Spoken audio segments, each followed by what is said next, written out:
Hello, good afternoon to everyone. So I'm here to continue with the lecture on the first law of thermodynamics. So last video, I presented the difference between the formula used in chemistry and in physics. Okay, so in chemistry, delta U is equal to Q plus W, while delta U in physics is equal to Q minus W. So in this case, we're looking at the point of view of the system, and in physics, we're looking at the point of view of the surroundings. Okay, now Q is positive when heat is added to the system. Okay, Q is negative when heat is removed from the system. Now, this is true to both the formulas chemistry and in physics. So Q when added to the system is always positive, may it be the chemistry or be it be physics. Okay, and it is negative when heat is removed from the system.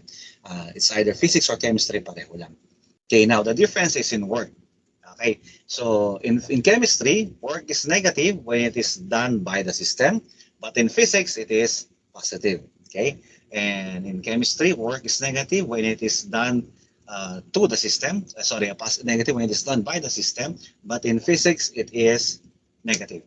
Okay, so now will be, I think I explained this before, okay, last video in chemistry, but now we're going to try to solve problems in physics. So we're going to use delta U is equal to Q minus W. Okay, so I repeat, the rule is Q is positive when heat is added to the system. So chemistry man yan or physics, that's the rule. And Q is negative when heat is removed from the system. Okay, now we're in physics, so work is positive if the work is done by the system. Since yung system mo bawasan siya, it will be added to the surroundings. Sorry. Okay, now work is negative when it is done to the system. Since mabawasan naman yung surroundings mo and your system will gain energy. Okay, so this will be our guidelines in solving problems. Okay, so I'll be sharing with you. Okay, I'll be solving four simple problems. Okay, in the first law of thermodynamics. So the first problem states, okay, calculate the change in internal energy of a system if 300 joules of heat energy is added to it. So meaning it is added. So our Q here is positive since we know when you add heat, it is positive. When you add heat to the system, it's positive. But when you remove or release heat, it is negative. So 300 joules here is positive. So I'll just write it here. 300 joules. Okay. And if the system performs 200 joules of work, okay, so meaning if the system performs the work, work is positive. Okay, in physics, since the energy will go to the surroundings, so the energy released by the system will be moved or transferred to the surroundings. So meaning it is positive. Okay, the system performed it. Okay, so our W is positive 200 joules. Okay, I'll just zoom the share tray for you to see it clear. I think you should take a screenshot of the question. So while I'm discussing, you could analyze the questions. Okay, so here it is positive because it's added to the system. Okay, added to the system. Now work here is positive because it is done by the system.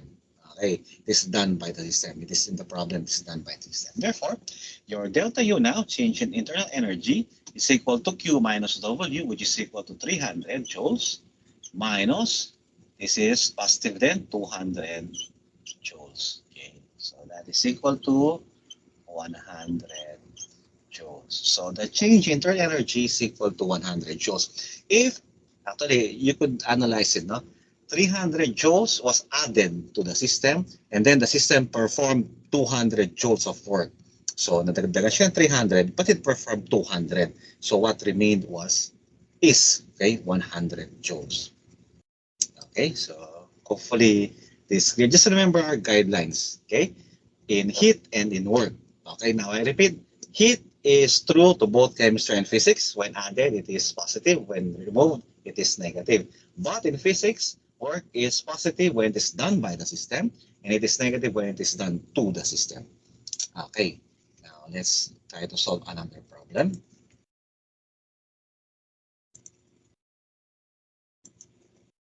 Okay, the second problem states, determine the change in the internal energy if 700 joules of heat energy were removed. Okay, so it was removed. And if 400 joules of work was done on the system. Okay, so I'll just be removing this given. Then I'll write what's given the problem. So I'll read again. It says that you have to determine the internal energy of a system if 700 joules of heat energy were removed. So if this removed from the system, it is negative. So that is negative 700 joules. And if 400 joules of work was done on the system, okay, so meaning it's done on the system, the surroundings loses, okay, energy. So that is negative 400 joules. Okay, so this is negative 400 joules. Okay, so I repeat.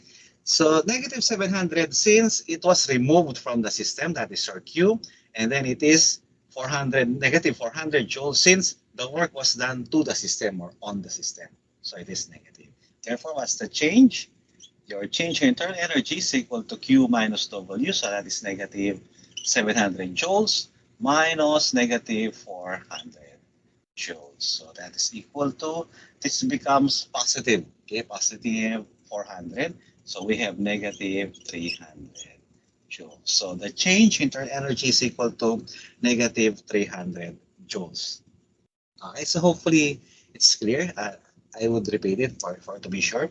Okay, it is negative 700 since it is removed from the system. Okay, your heat was removed. And it is negative 400 joules since it was done to the system. Okay, so meaning your surroundings was energy from the surroundings was deducted and was transferred to the system. So your change in internal energy is equal to negative 300 joules. Okay, so hopefully those two problems are clear. Now let's solve a problem where we could input a few conversions. Okay, so let's try problem number 3. I'll share it again here. I would suggest you take a screenshot of the problem so you could read it while I'm solving the problem. Okay, okay, there. For a while, can't see. There it is. Okay, so number 3.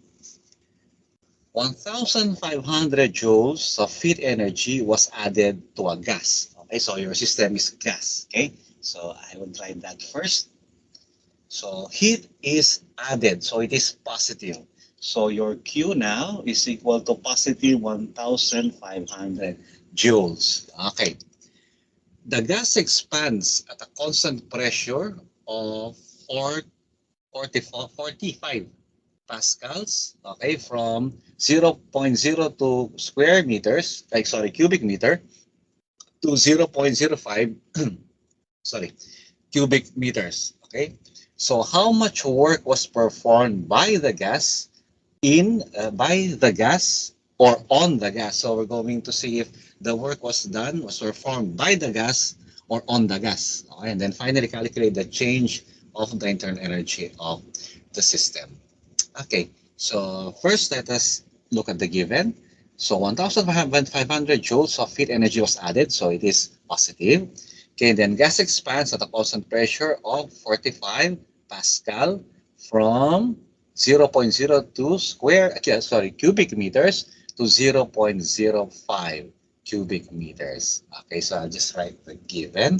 So your pressure is equal to 45 Pascal, and your change in volume is equal to, this is from 0.02 cubic meters to 0.05 cubic meters.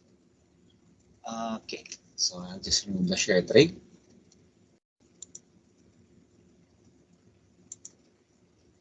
Okay, so here it's positive. Now I won't be writing the positive sign anymore. Okay, it's obvious that's positive. Okay, now you're given a pressure of 45 Pascal and a change.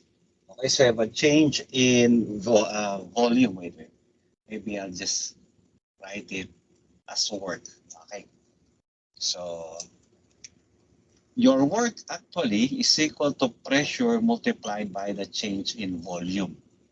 Okay, now I think I discussed or I shared last meeting that 1 joule is equal to Pascal per or multiplied by 1 cubic meter. Okay, so we know delta V. It's like we're solving for kinematics. Change in velocity is equal to Vf minus Vo. Okay, so yung final volume minus your initial volume. Okay, so given the problem, so this is work that is equal to P, which was 45, 45 Pascal, and then multiplied by the change in volume.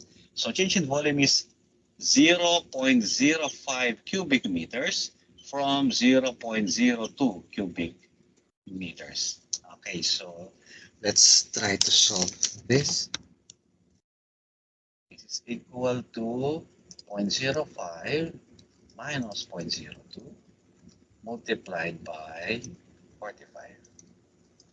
So 1.35. So your work here is equal to 1.35 Pascal meter cube. Okay, so this is equal to, I think I discussed it, I showed you last meeting. So this is equal to joules, Pascal per meter cube. Okay, Pascal meter cube is equal to joules. So meaning, now it is positive. Okay, the sign is positive. So meaning, if it is positive, then it is done by the system. Okay, I'll show the problem again. It was asking if it was done by the system or it was done on the system. Okay, so since it's positive, it is done by the system. Okay, now delta U now is equal to your Q, which is equal to 1,500 joules minus 1.35 joules. So 1.35, 155 minus 1.35. It is 400 or 1,498.65. So your, hopefully you could still see it here. I don't think you can see it here. So your change in internal energy now is equal to 1,498.65 joules. Okay, so wait, I'll repeat the problem. I'll share the problem again for it to be clear.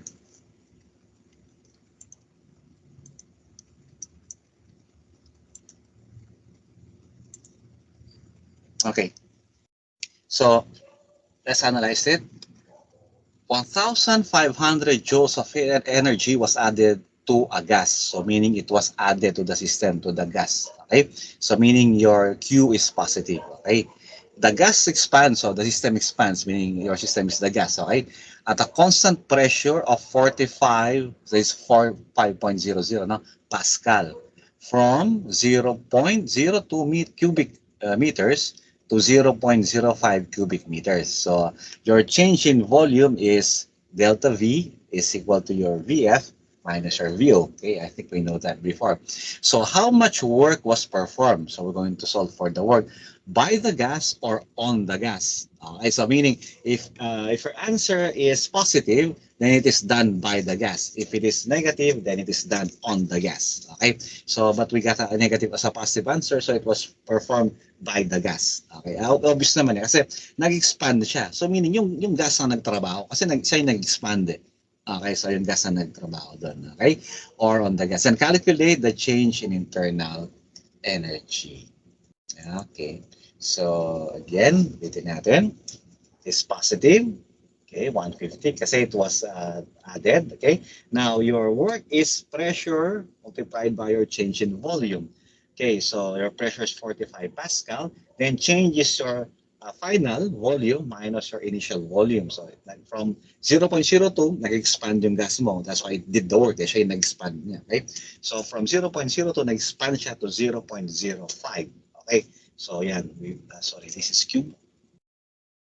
Okay, subtract, we get this value. It is Pascal meter cube or cubic meter. So that's equal to 1 joule. So we just convert this to joule. So that is 1.35 joule. So the change in internal energy now is equal to your Q minus W. So your Q is 1,500 joules minus yung work mo, which is equal to 1.35 Pascal per cubic meters or joules din siya. So we get 1,498.65 joules. Okay, so hopefully this is clear. Okay, now I'll solve my final problem for this. Okay, share the problem. Okay, wait, I'll just erase this so I could write the given.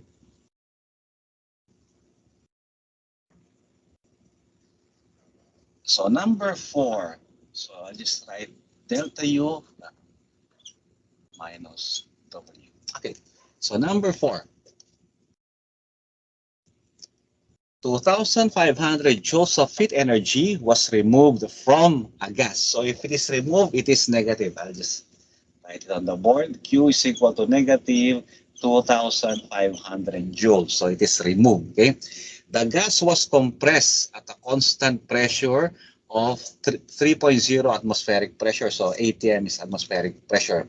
From 25 liters to 15 liters. So the gas daw was compressed. So if you could analyze, pag kinumpress ng isang, let's say balloon siya, kinumpress siya, meaning yung force galing sa labas. Yung kasing kanina, yung number 3, it expanded. So meaning yung system mismo lumaki. Kung nari balloon yan, siya mismo lumaki. So the work is done by the system.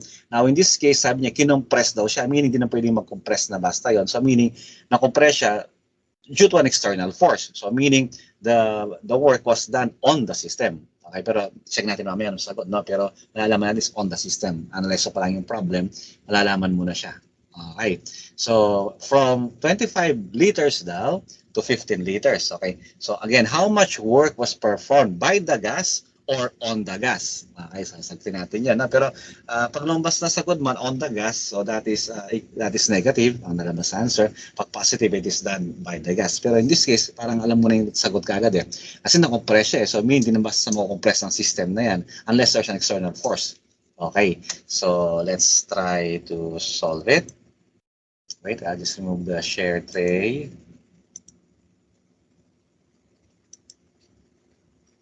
Okay, and I'll open the problem so that I can see it later.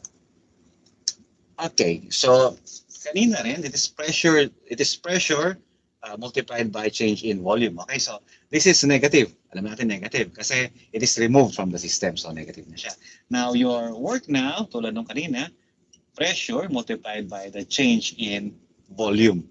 Okay, now your work now is equal to, wait, I'll just look at that problem again. It is 3 atmospheric pressure. Wait, I'll just write it. 3.0. This is ATM, atmospheric pressure. And then multiplied by your change in your gas. It is 25 to 15. Okay, so meaning 15 will be your final. So 15 liters minus 25 liters. Okay, so I'll just compute the value. So this is equal to negative 10. Okay, so 10. Okay, just negative 10 multiplied by 3. Ano lang pala siya? Okay, 10 multiplied by 3. So you get 30. Okay, so this is equal to 30 ATM liters. Okay, pero hindi natin pwedeng gamitin. Okay, wait. The sign is negative. Yun. So, negative, it is done to the system. Okay, kaya sabi ko, ma-analyze naman natin eh. Okay, it is done to the system. Kasi, hindi naman siya pwedeng mag-compress mag-isa niya. Okay, pwede siya mag-expand. Okay, internally, mag-expand siya. Pero yung kukompress siya, hindi. Dapat may force sa labas na magpa-compress sa kanya. So, alam naman natin, lalabas talaga negative. Now, we cannot use yung value na to kasi hindi siya Pascal per cubic meters. But there's a conversion, okay? So, you get negative 30 atmospheric pressure multiplied by liter. Okay? Pwede natin siyang i-convert. Okay? Ang conversion niya is 101.35. Okay, 0.35 to. Okay? This is 30.3, 35.3 na lang siya, joules. Okay? This is atmospheric pressure per liter. Yon, okay? So 1 joule, yon, yan, that's the value. So 1 joule is equal to this value in atmospheric pressure per liter. Okay, so pwede mo na siya i-cancel. Pwede mag-cancel to. Wait, joules. 1 lang siya. Cancel, cancel. So when we convert, para ma-convert siya into joule, you just multiply this value. Okay, so ang answer niya is, wait, what's the problem? Okay, tama yung given. So it is 30 multiplied by 101.3 equals, okay, so that is negative 30. Now this negative 30. Equal your work now is equal to negative 3,039 joules. Okay. So I'll just write it here. Hopefully you could see it. Hindi nakita doon eh. So delta U now is equal to, your Q is equal to negative 2,500 joules minus, okay, negative 3039. 3039. Okay, so these are both in joules. So this becomes positive, okay? So you get 3039, okay, minus 25. Yeah, so your change in internal energy is equal to 539 joules. Okay. So just a recap of the problem. Okay, I'll read it again. Okay. 2,500 joules of heat energy was removed from a gas. So your system is your gas. Okay. So yun, that is negative kasi it's been removed. Okay. The gas was compressed at a constant pressure, okay, of 3 atm or atmospheric pressure. So constant yun. From 25 liters to 15 liters. So meaning your delta V is your final volume minus your initial volume, di ba? Parang sa velocity. Okay, so this is your pressure, and then final minus your initial. So 15 minus 25, you get negative 10 multiplied by 3, so you get negative 30 atmospheric pressure liter. Okay, so kaso hindi siya pwedeng gamitin kasi hindi siya pwedeng hindi siya saktong Pascal per meter, cubic meter na pwedeng palitan na kagad ng joules. Kaya mo siya convert. So to convert this, you have to multiply para maging joule siya. So any value of this, para lang maging joule siya, you multiply 101.3 joules. Okay? So para mag-cancel siya. So you get negative 3,039 joules. So negative yung work. So tinatanong din niya sa problem, sabi niya, how much work was performed by the gas or on the gas? So tinatanong kung ang gumawa ba yung gas o ginawa sa gas. Pero in this case, alam naman natin magne-negative siya kasi ginawa siya sa gas. Kasi hindi siya pwede mag-compress na mag-isa niya lang. Kailangan may external force para mag-compress siya. Okay, natama naman, which is negative. So negative yung work. So our formula is Q minus W. So negative 25, 2,500 minus negative 3,039.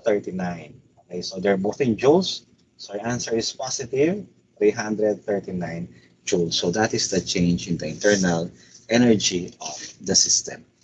Okay, so wait, I'll just remove this. There. So hopefully the 4 problems that I've solved are clear. If you have questions, just comment. Okay, so I'll be posting this now. If you have questions, just comment below, or you could ask me in our online class. Okay, so I think that's all for this afternoon. I'll see you again when we meet in class. Okay, so that's it. Again, good afternoon to everyone.